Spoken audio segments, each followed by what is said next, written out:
humul-humol.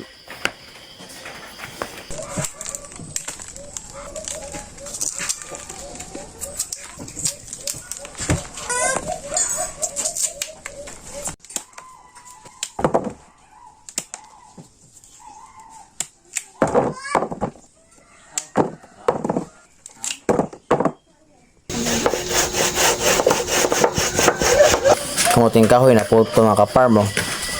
Ganyan. At pwede rin itong gawin kamuting kahoy na suman. Ito na ba ating putong kamuting kahoy mga ka-farm. Ating buksan. Ayan mga ka-farm. Oh, usok. Ayun. Wow. Ang sarap nito mga ka-farm. Ngayon mga ka-farm, tikman natin ang ating nilutong kamuting kahoy mga ka-farm. Ito ang kamuting